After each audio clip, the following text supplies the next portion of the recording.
আমার বাবার কাছ থেকে আমার হাত খরচ লাগে না। আমার বাবা কি আমি উল্টা আবার দিই। আমার বাপ মা আমাকে অনেক গর্ব করে।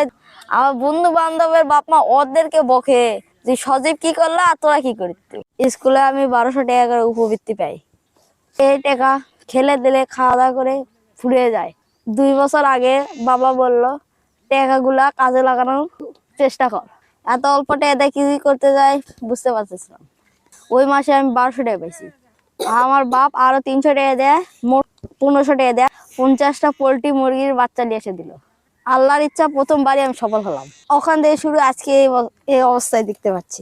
আমার সমাবেশে অনেক বন্ধু বান্ধব খেয়ে দিয়ে গেম খেলে এগুলা নষ্ট করে ফেলবে। আমি ভাবলাম কিছু একটা করা দরকার। আমার অনুপ্রেরণা কেউ ছিল না, আমি নিজের ইচ্ছায় চিন্তা করছি।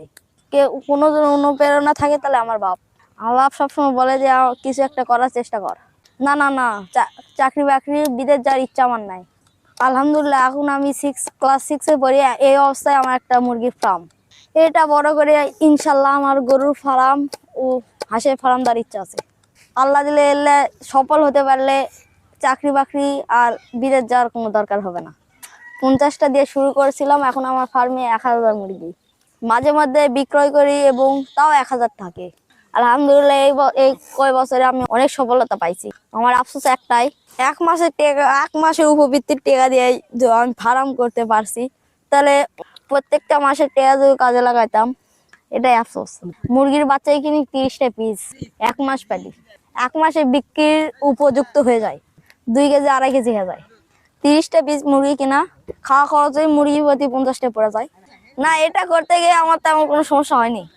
অনেকেই ফার্ম করে, কিন্তু আমার মুরগি আর তার মুরগির মধ্যে অনেক পার্থক্য আছে। যা খেলে আমি প্রাকৃতিক খাবার খেলাই, যেমন ফিট খেলাই, শামুক গুড়ি। যারা ভাবে কিছু করতে গেলে আমাকে অনেক টাকা লাগে, এটা ভুল। আমি মাত্র 1500 টাকা দেয় 50টা মুরগি নিয়ে আজকে আমি সফল। সমাবেশে যারা বন্ধু বান্ধব আছে, আমি তোমাদেরকে বলবো গেম খেলে টাকা না নষ্ট করে কিছু একটা করার চেষ্টা করো। আমি আপনাদের কাছে দোয়া চাই যেন সফল হতে পারি, বাবা মার স্বপ্ন পূরণ করতে পারি। আমার নাম সজীব, জেলা বগুড়া, থানা আদমদিঘি।